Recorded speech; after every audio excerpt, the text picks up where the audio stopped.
humanist perspective presented by the New Orleans Secular Humanist Association, following our few principles of humanism. We're committed to the use of science and reason for understanding the universe and for solving human problems. We're skeptical of untested claims of knowledge, but we're open to new ideas. We are concerned with securing justice and fairness in society and in ending intolerance and discrimination. We are committed to the total separation of religion and government. We affirm humanism as a realistic alternative to the theologies of despair and the ideologies of violence. We reject the concept of an afterlife and believe in living a full and rewarding life here and now.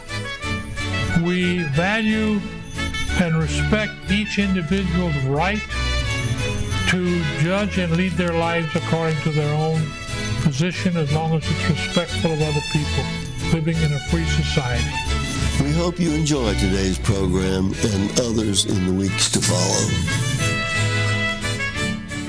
Hello, folks. I'm Harry Greenberger, host for this show.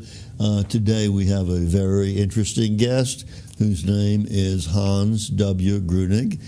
He's a professor of philosophy at Tulane University, and his research focuses on 20th century continental philosophy, especially Martin Heidegger, Asian philosophy, especially Buddhism, and interdisciplinary approaches to happiness and human flourishings. He has completed an MA in philosophy and religion at the California Institute of Integral Studies and a PhD in philosophy at Tulane University.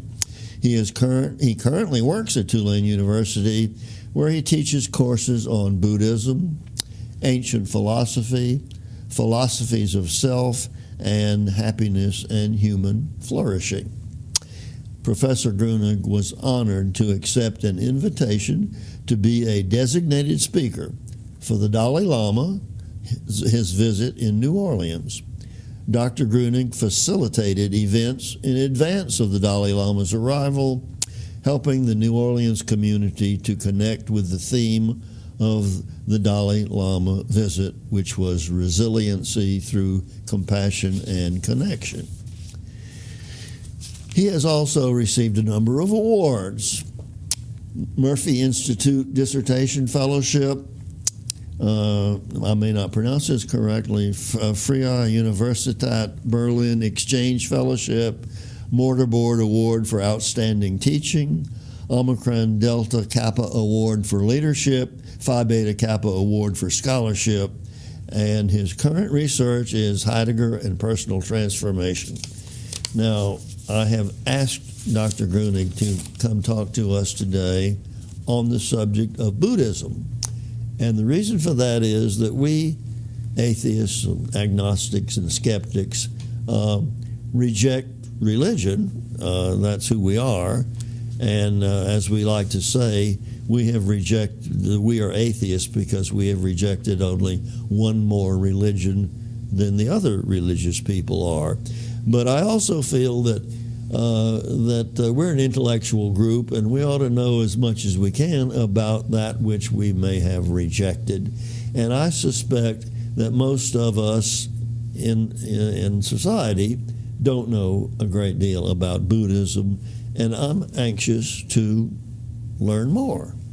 So I'm just going to ask you to tell us about what is Buddhism and how is it functioning in today's society. Very good. Well, thank you so much for inviting me. It's a pleasure to be here. Wow, it's such a big topic. It's hard to know where to start. But first of all, I guess I should say that Buddhism is an umbrella term, kind of like philosophy or religion or Christianity. It includes a whole lot of different forms of practices that have arisen in different periods of history. All coming from the teachings of Buddha? Well, that's arguable. Oh, all because, right. if you go back to the early teachings of the Buddha, early Buddhism, there are certain practices, texts, and so forth that are laid out there. 1,000 years later, maybe a new form of Buddhism comes up, and they do something completely different. They still call themselves Buddhists, but it's a new school of Buddhism. So what I would focus on today would be the early teachings of the Buddha that I think are closest to what his intentions were. And you're saying some elements of which still exist in the various current forms of Buddhism. And some more than others. Okay. Yes. So there's a form of Buddhism called Theravada Buddhism. That's Theravada, which means elder path. And it's apparently an unbroken lineage all the way back to the time of the Buddha. Of the early forms and schools of Buddhism, it's the only one that survives to this day. So I'll focus on that. But hundreds of years later, there were other forms of Buddhism that cropped up. New texts were written and attributed back to the Buddha. And this has gone on and on and on as it goes into different cultures and merges with other spiritual and philosophical systems, Taoism in China, shamanism and the Bon religion in Tibet and so forth. It's undergone many transformations, and so we have very diverse forms of Buddhism, some of which would treat the Buddha like a god, almost like the Romans treated a god that you would pray to and make offerings to and hope to get wealth, health, and happiness in return. But that was not what the Buddha taught originally. And if it were, as you just described, then it would be a religion. Yes. If it were not that, it's a philosophy. Am I understanding what you're saying? So early Buddhism doesn't fit very well into our Western categories. It doesn't really appear to be a religion per se. It's more like a philosophy and psychology and a set of practices that are designed to help human beings to experience greater peace, happiness, genuine compassion, and loving kindness. And they get that through studying Buddhism, or do they go to like Buddhist temples, churches, whatever? How does a person acquire what you just described? So I'll be introducing a few terms from Buddhism. Okay. So one important term is the Dharma, D-H-A-R-M-A, the Dharma. And the Dharma, that word has different meanings in different contexts, but a central meaning is the teachings of the Buddha regarding the nature of the mind and the nature of how suffering and stress arise and how they cease, and how happiness and peace arise and how they cease. So the Dharma would be first encountered intellectually. So the Buddha says there are 3 levels of wisdom. There's wisdom that you hear or read. Then there's wisdom which you arrive at through intellectually wrestling with things, trying to get clear about what's said, does it make sense? And then there's wisdom which is accessed experientially through meditation. Intuition? Is that what you're... Well, for him, it's not just intuition. It's through meditation. It's through direct seeing, becoming observant through training of the mind of features of experience that ordinarily are outside of our what we pay attention to. Okay. So, and there are elements which are seem like they're quasi-religious elements, but they don't tend to be about God or the absence of God. And there are a lot of questions. So the Buddha saw himself largely as a kind of a doctor more than anything. He laid out... more like a psychiatrist than a medical doctor, which? Yeah, like a doctor, he laid out his core teachings in the medical model of the day. Okay. So you may have heard about the Four Noble Truths. No, I haven't. You haven't. So this is one doorway in his early teachings that some people walk through when they're encountering his teachings.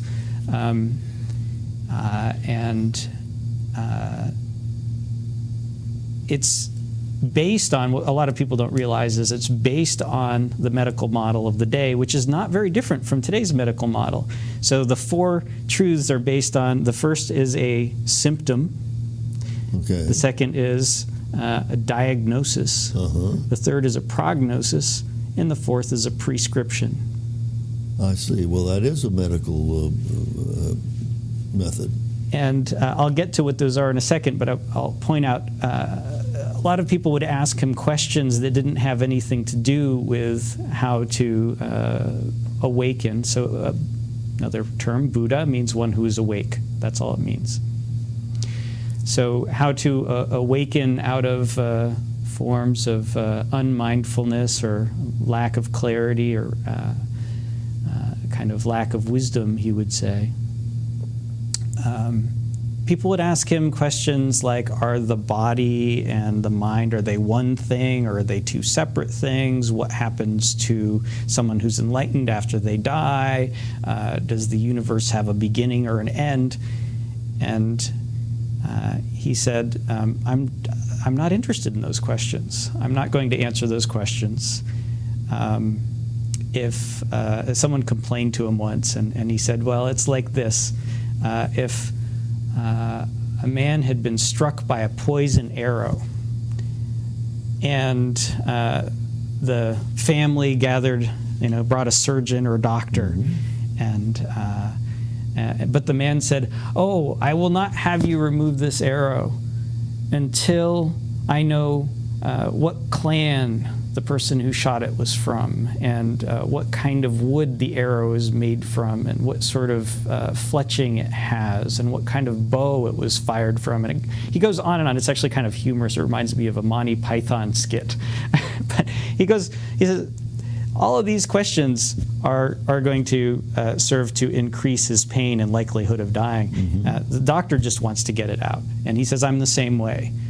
All these other questions are, they might be interesting, but it's not what I'm about, and I'm not going to engage in that. Okay. So his focus was on getting the arrow out, getting the poison arrow out, which is getting out the kinds of mental, emotional, and awareness features that produce dukkha, which is stress and unhappiness. Which is what the poison would have done. Okay. So get the arrow out. That was, that's his approach. So there's another doctor, medical model, metaphor. But the Four Noble Truths, the first one is the symptom. He says there is dukkha. Dukkha is an umbrella concept. We don't really have anything exactly like it in English. Any kind of stress from or discomfort or dissatisfaction at the very light level to maybe a fly buzzes by or a mosquito and you have a slight aversion, to some horrible tragedy happens and you're very, very unhappy about it, right? All of that is included under this umbrella term, dukkha. So there is dukkha. Dukkha happens. All right. That's the first noble truth. Second noble truth is that it arises due to a number of conditions. But there are certain conditions that are common inside of us in every case of dukkha. And he would say there's a certain kind of mental, emotional aversion or craving involved. It's like we want things that we don't have and we're dissatisfied. Or we have things we don't want and we're dissatisfied. So we're in a struggle with our experience in some way. I think most people can probably relate to that, right? We get stressed, things aren't going the way we want them to. And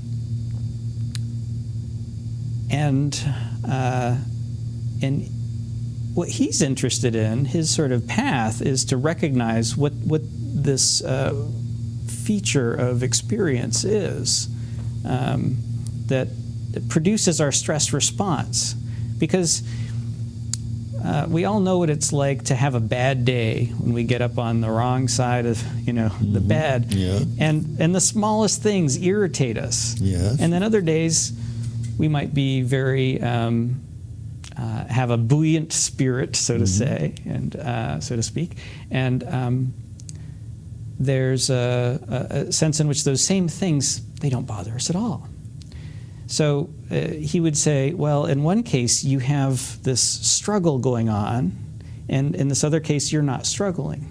So how can we train our minds, our nervous systems, our hearts, our minds, our understanding, and our awareness to move away from that struggling kind of approach to living that produces continual dissatisfaction and stress and unhappiness and anger and anguish and so forth.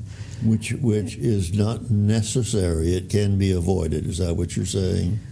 That's what he's saying. Yeah. Okay. So he's saying you can increasingly, through practices, some of them are going to be cognitive practices, like actual philosophical reflection, understanding, and the intellect. Some of them are going to be meditative and mindfulness-based practices, where you're developing your capacity to be present instead of lost in your reaction and identified with the reaction, to sort of step back and notice it. And develop actually strengthening capacities. So this is a metaphor that I use with my students at Tulane sometimes. These meditation practices, there's a whole spectrum of practices, and they work together, kind of like going to the gym and doing different exercises strengthens your body, and then the whole body can work in a sport or when you need it to be strong in daily life. The meditation practices might be developing mindfulness, this sort of presence, being aware of what's happening in your thoughts, in your feelings, in your senses, in the present moment. Equanimity, which is a quality of neither grasping and that latching onto, way of wanting, craving, that produces a sense of dissatisfaction, nor pushing away things that are unwanted at this level of kind of a felt sense of grasping or pushing away. So learning to relax that, equanimity, not grasping, not pushing away. Loving kindness, a quality of warmth and goodwill towards oneself, towards other human beings, other beings, sentient beings, the Buddha would say. Living beings that can experience pain and happiness. Compassion, patience. So there are all these different meditations, practices for cultivating, strengthening these capacities in the heart and in the mind. And also behavioral recommendations to not go about creating emotional harm or physical harm to oneself or others. And so his teaching,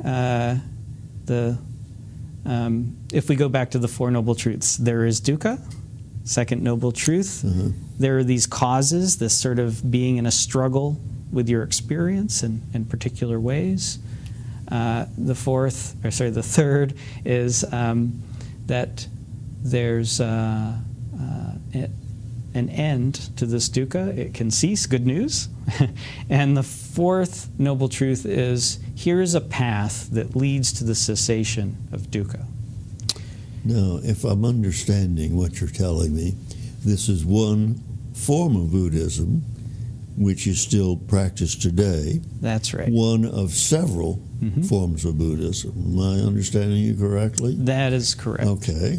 So this is the early teachings of the Buddha, and in Theravada throughout. There are strongholds throughout the world. We find it a lot in southeastern Asia and America and other places around the world. But if someone who is not currently a Buddhist says, I would like to have that in my life, how do they go about doing that? How do they go about doing that? Developing greater mindfulness, equanimity, loving kindness. But do they have to go to meetings or read, or do they have to have a mentor? How does someone totally unconnected with Buddhism but who feels like that's what they'd like to do, what's their first step? That's a good question. It really depends on the resources that are available to the individual. So some people might be out there on the web and not have a group available, but there are many resources on the web, many books, many videos, those sorts of things. It's very useful to work with a group. Yes, well, I have a cousin who lives in New York who is a Nichiren Shoshu Buddhist, if I say that correctly, and she goes to meetings, and she takes people with her who are unfamiliar with Buddhism so that they can, and I've been to some meetings with her. And I don't know whether that is in the line of Buddhism you just described or whether it's one of the other. Tell me about that. Could you say it again? I'm not sure I'm familiar with that. Well, all I know is this, that with this you chant for what you would like, and she has a little altar in her apartment, and she says you can chant for anything you want, and if it's in your karma or somewhere, you can get it. Now, I think it's Nichiren Shoshu Buddhism or something that sounds like that. That's a much later form of Buddhism and is pretty different from the early teachings of Buddhism. All right. Well, that was the only one that I had any direct knowledge of. Okay. Well, we still have a little time left, so tell us what you'd like to tell us. Okay. Well, there were a couple of quotes that I thought I might share with this audience that you might appreciate, the people who are in the audience who are secular humanists. Yes, and let me just say that this show does go to YouTube, so we can have a worldwide audience if they know where we are. So Very go good. ahead. So this is a quote from the Kalama Sutta where the Buddha is addressing some people who are a bit skeptical. Yes. And this is a fairly famous quote that secular humanists might enjoy. So the Buddha says, "Don't go by reports, by legends, by traditions, by scripture, by conjecture, by inference, by analogies, by agreement through pondering views, by probability, or by the thought, this contemplative is our teacher." So like the Buddha think we can buy all of that. Is our teacher. Don't go by that. When you know for yourself that these qualities, sort of mental, emotional qualities, are unskillful, blameworthy, criticized by the wise, these qualities, when adopted and carried out, lead to harm and suffering, then you should abandon them. And then he repeats the first part of that, don't go by reports and so forth, and then says, and then when you know for yourselves that these other qualities are skillful, are blameless, are praised by the wise, that when adopted and carried out lead to welfare and happiness, then you should enter and remain in them. So I have no problem with what you just read. So he said, don't just take my word for it. Test it out. Okay. Find your own understanding, and use this as a measure. That's what I suggest. You don't even have to do that ultimately, but this is what he suggests.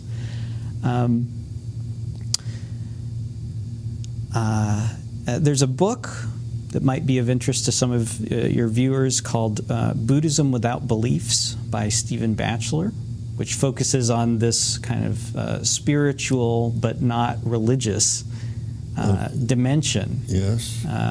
So what you are saying teachings. and what that book says is that Buddhism can be compatible with atheism? That's right.